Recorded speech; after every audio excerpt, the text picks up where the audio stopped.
Assalamualaikum warahmatullahi wabarakatuh. Sumainyo po ang kapayapaan at ang pagpapalat biyaya ng Allah ay sumainyo. Ako po si Walid Marlon Feliciano, isang balik Islam. At binalikan ko po ang lugar na ito, sa rooftop na ito na kung saan pandemic times, lahat ay nangamba. Sa pangyari sa akin, dahil sa trabaho namin, halos lahat ay na-infected ng COVID. Kaya naman, ako ay pinagkikipitan. So, kailangan lumikas. Kaya lang, wala akong chance na bumalik sa aking accommodation. Kaya naman, nakaisip ako na alhamdulillah sa gabay ng subhanahu wa ta'ala, dito ako sa rooftop na ito na natili at nilagyan ko ito ng karton. At ako'y dito natulog pansamantala mga ilang araw na kung saan dahil tunay may biyaya sa mga kalikasan na ito. Nagbigay ng kublihan sa akin ang lugar na to, nagbigay ng lakas ng loob at mga ilang araw, maistorya ko lamang dahil sa panahon na yon kung saan mismong chief security sabi lumikas na ako dapat within 24 hours. So doon ay nagkaisip ako na malaking problema ito dahil hindi ako makakauwi sa aking accommodation, napakalayo dahil tinatawag na may mga checkpoint na. So dito ako pansamantala, so mga ilang araw, and then umabot ang tinatawag na Ramadan. Mabiyayang banal na Ramadan. Ayan, sa aming Muslim talagang araw ng mga pag-aayuno, obligasyon. Mashallah tabarakallah. So pangyayari, si Ustad Jamil, nag-message sa akin.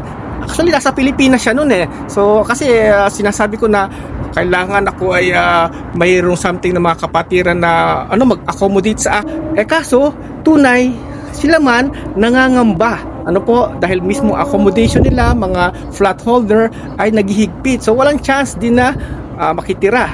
So sabi ni Ustad Jamil sa message sa akin, i-message mo si Ustad Abu Hudaifa yarhamullah. So si Ustad Kong, ayan. So yarhamullah dahil tunay siya ay binawian na po ng buhay. Minessage ko si Ustad Abu Hudaifa. Ngayon, dali-dali naman siya tumawag sa akin. Tumawag siya sa akin. Brother Walid, maghanda ka. Within an hour, kayo makakarating sa site mo at susunduin kita. So, ganun siya. Yung tinatawag na response niya agad sa aking tinatawag na message sa kanya.